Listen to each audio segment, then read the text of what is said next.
Hello, and welcome to the Disc Dungeon, where we put you on to musics and melodies in the deepest, darkest dungeons of your computer disk. I'm your co-host, Joe Dove, and with me as always, Julian Valencia. And if there's one thing we love talking about, it's music.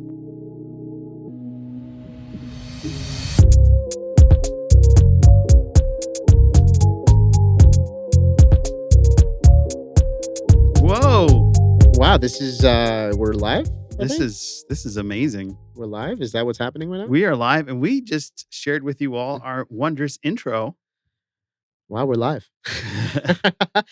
You heard the tunes of the Disc Dungeon finally, and you heard and you saw the magic that To Be Seen put together with RoboFX. I appreciate you guys. Guys, Julian, episode 24. wow, 2-4. maybe it was stylistic. Maybe it was stylistic. Yeah. We found ourselves saying that a lot as we listened to our Limpoyos from last week.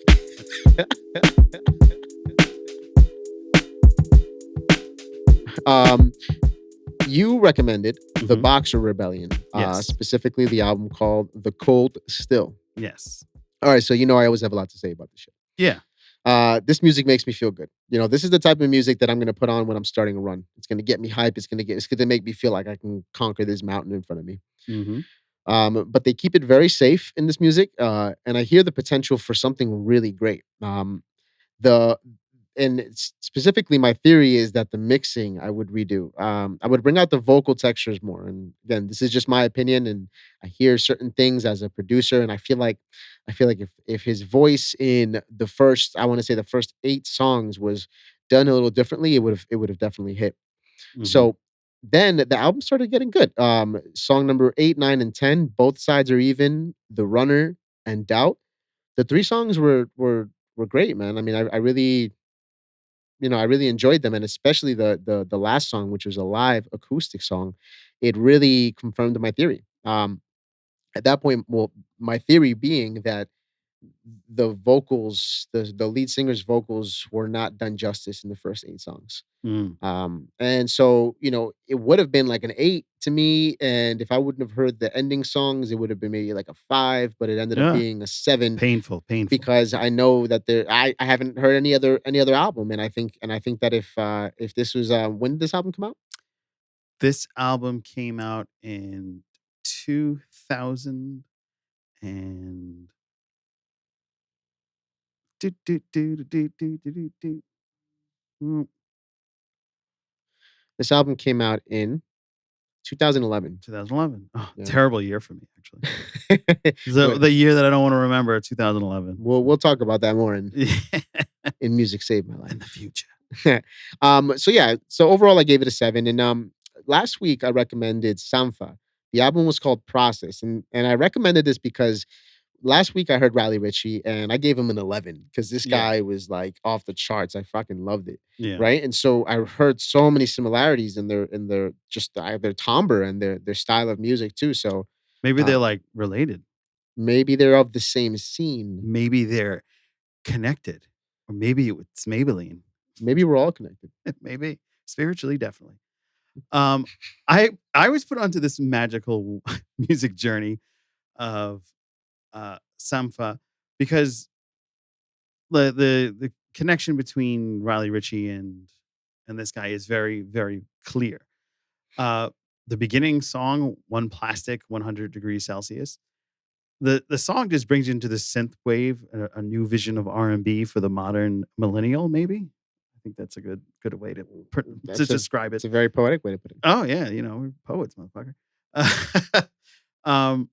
His tracks just like embark on this path of maybe possibly setting out his own journey and creating his own road into the music world and starting a new genre, perhaps. I mean, I don't know if other musicians are in this synthwave R&B Yeah. vein yet. I haven't heard every song on the planet. I'm glad you mentioned that because it's like I forgot to mention that this band reminded me a lot of Radiohead at certain points. Oh yeah, I remember you telling me that. And it just was just never. I guess at a certain point I started comparing them, and it just was never as good. Yeah, you don't compare.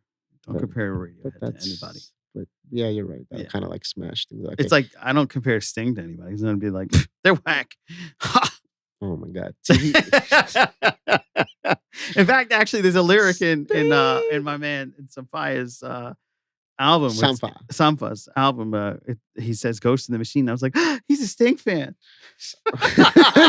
You really did say that. I did. I You really did. did I say did. that. We listened to the music while the others there to like have comments and bump ideas. So Bum.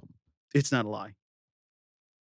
His voice is like a Nice. his voice is very amazing. It's sultry. It's symphonic. It's whatever I wanted. It's exactly in the vein of a lot of the music that I listen to. Mhm. It's sultry. It's not quite as sultry because Jerry Serrano Lightwood, who I often compare sultry, soulful voices to, has more depth than this guy. But his is like on a different level and it's on a higher pace. So it's almost angelic. And I really think that there's like a nice throw to 11I that we listened to, except there was another throw that we didn't realize until the end, but we'll get into that a little bit later. Um, that number one plastic song is just like, I don't know. I feel like he's onto something and he knows. Well, it came out in 2017. Yeah. So I think he knew about the pandemic. I think that was the secret that he held because there's this sound that's Mm. this ominous, dark, but beautiful sound that's looming in that song. It adds another layer to the song itself. It feels like it's another vocal actually. And it's just consistent and really dark, but like dreamy dark in a pleasant way. Um, Probably the most standout song on this is Blood on Me. It's like a highlight, absolutely. The metaphoric lyrics that I dove into, especially on this one, uh, were like have a dark political undertone.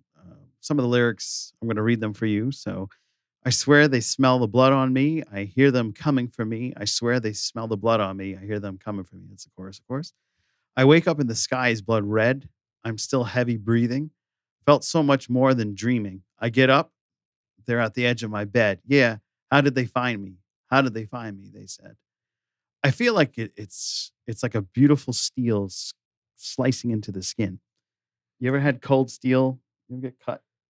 It, Yes. all Okay. right, This all is right. So very no. That, it's whoa. very strange. No. Very. That there was a lot of imagery. A lot of Yeah, imagery in that. Yeah. yeah, absolutely. I definitely feel like this is a nod to some of the atrocities that have happened to African Americans consistently over time, but more so as of late because of the onset of cell phone cameras. But I really feel a painful but true depth to the song, and I really felt it stood out, and I loved it. The following songs, of course, keep the vibe of the first several songs until you get to the um, the piano song, and that's it was very different. It's no one knows the piano.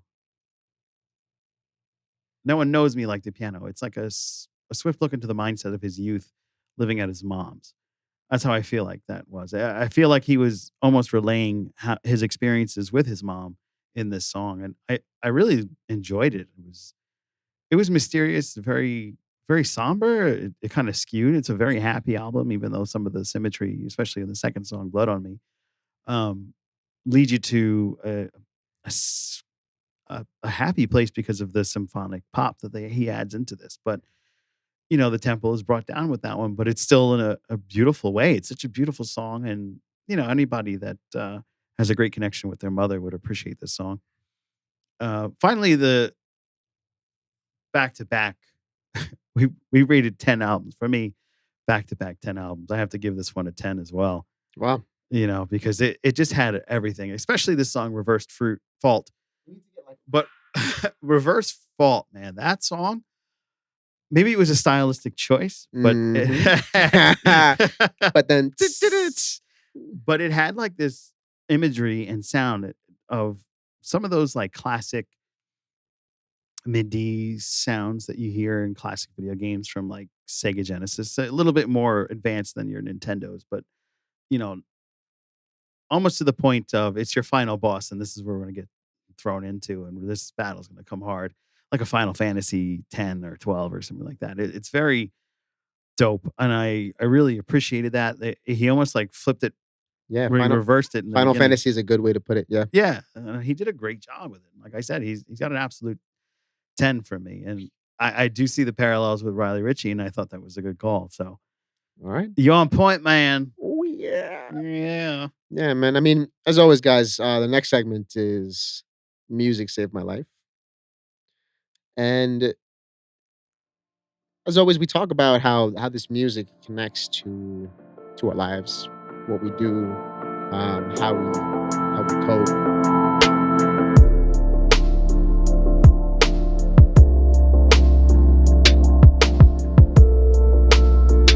Yeah, so last episode I was talking about, or the episode before I was talking about Steve Winwood, because Steve Winwood always puts me in a happy place.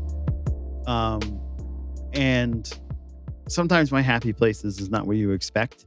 Sometimes the happiest points in my life not having to do with moments of happiness so much as having everyone that I love around me. And in the 80s was that great time of joy where everybody, my grandmother, my great grandmother, hey, what's up, Pastor? How are you? Thank you. Thank you. Yay. Um, so my pastor's here. So I'm going to cut down on some of the swearing. Sorry, Pastor. Thank you, Pastor Betty. I appreciate it. Um, so yeah, so like I was saying, happiness isn't always attributed to money, even though it seems to be the general consensus in this corporate um, capitalist world that we live in. I feel like there's this stigma and this embedded knowledge that has been basically sewn into our education that says that, okay, in order to be happy, you have to have money. And I don't agree with that. I still don't have a lot of money, but I was super happy listening to certain songs, and certain songs that will always trigger this happiness, especially the 1980s. Now, the 80s were not a great time. There were a lot of parallels. There was, seeming growing wealth of the wealth class, whereas the gap in greatly widened with the middle and working poor. So, hey, Ma, welcome. So, I mean, I understand how people can think that having wealth means they're going to have happiness, but sometimes people that are very wealthy aren't happy, and it all has to do with what's around you and what's surrounding you. And like I said, Steve Winwood, this album that I'm going to put you onto, Back in the High Life. So put that in your notes. What was it again? Steve Winwood, Back in the High Life. Back in the High It's Life. that sweet blur of like 80s pop, uh, that towards the end, going towards the 90s. Okay. Um, a lot of imagery of happiness and dancing. And Interesting. yeah, a lot of happiness, a lot of like dancing. His was always a favorite of mine. He was in a group, John Barleycorn Must Die, for a group called Traffic. The album was John Barleycorn Must Die, and that dropped on a lot of interesting points to dealing with society. But Back in the High Life has a lot of great songs. Valerie, obviously the self-titled Back in the High Life. I think you might enjoy it. It's a really happy song. It's very well engineered, especially even though it's from the 80s. And it's just one of those songs that remind me of living in Rhode Island, believe it or not.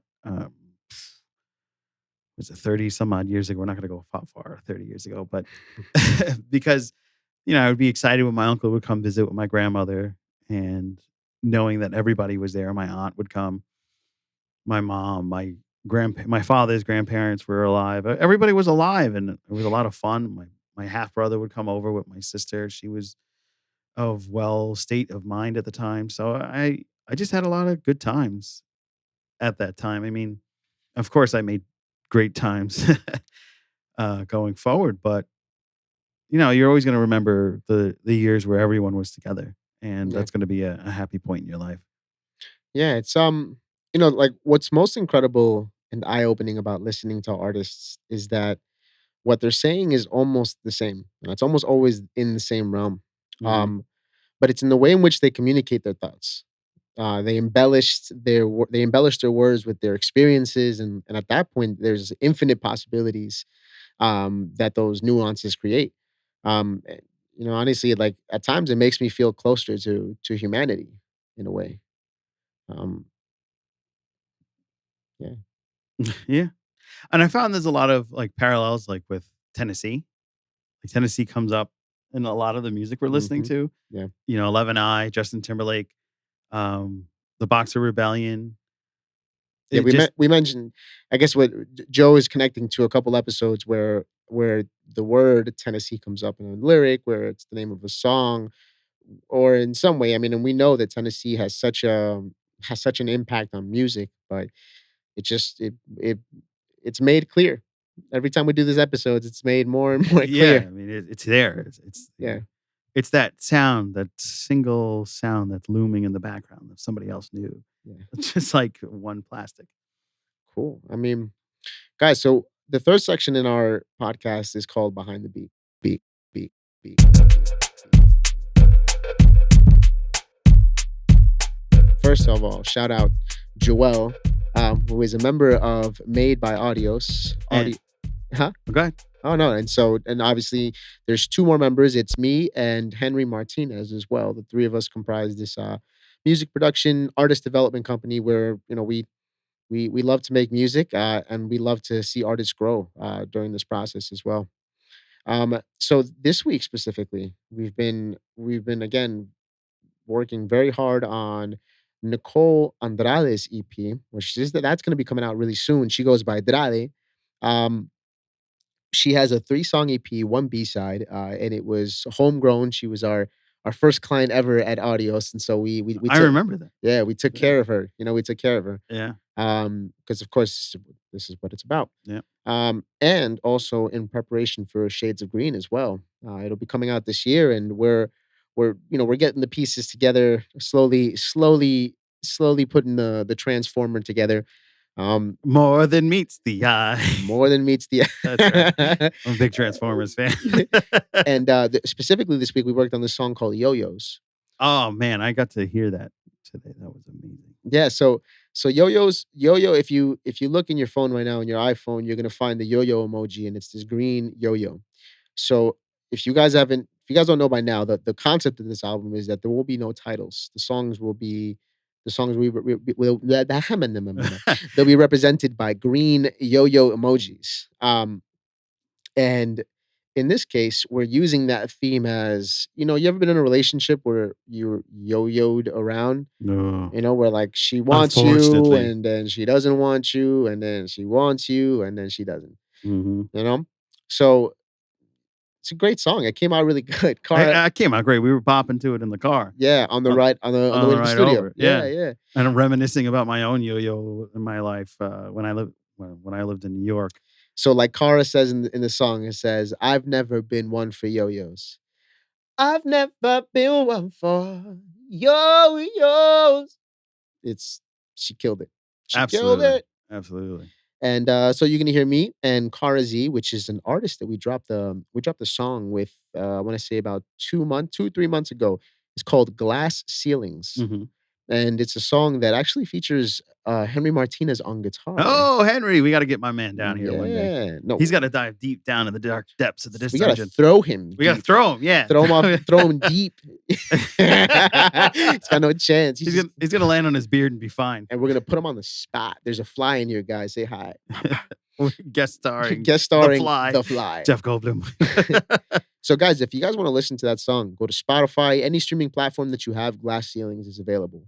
Cara, Karahz, as in zebra, featuring Henry Martinez, and this was produced by Audios. So, come to us if you're looking to get your story and your vision told right. We will be happy to have you. Mhm. We are looking for new recruits. Join them. Come join us on the dark side.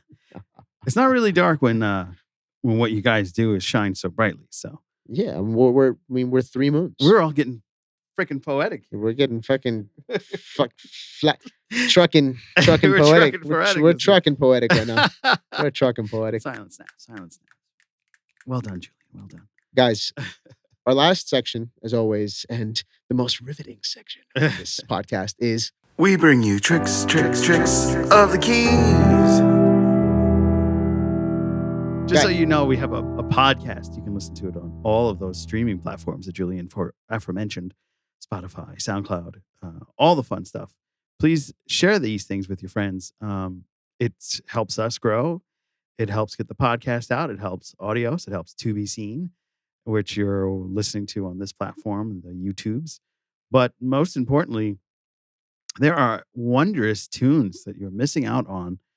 Uh, that like the intro, which was done by So yeah, so her artist name is Kate Foster. Kate Foster. Thank Mhm. you once again. Big shout out to you, Kate Foster, for bestowing upon us the magic intro song. That coupled with the retro graphics, it's a winning combination. I love it.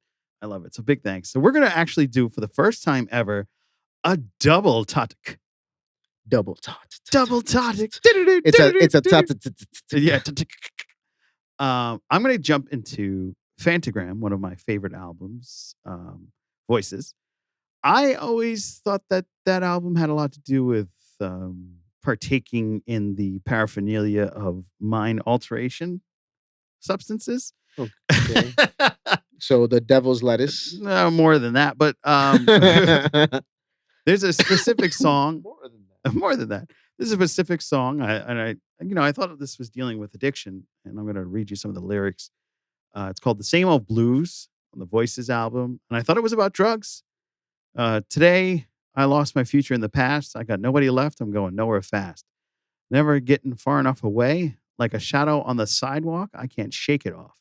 You can never change my mind. And I'm thinking I'm running out of time. You can never save my soul, but I think it's time to go. I keep on having this dream where I'm stuck in a hole and I can't get out. There's always something that's pulling me down, down, down. Now, when you hear that, and when I heard it first, I always like the sound of how all the lyrics fit together, as well as the pretty awesome music work by Phantogram. To me, it's like depression. That's what it Yeah, sounds like.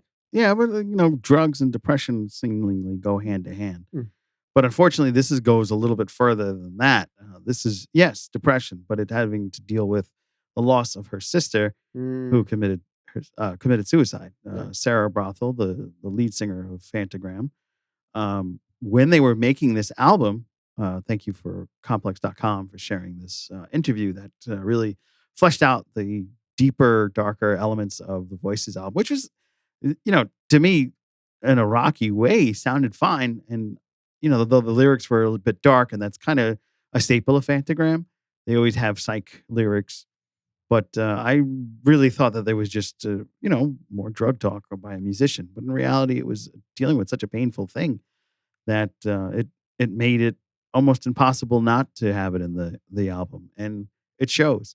The song "Barking Dog," especially, and "Destroyer," absolutely deals Mm. with these issues of her passing sister.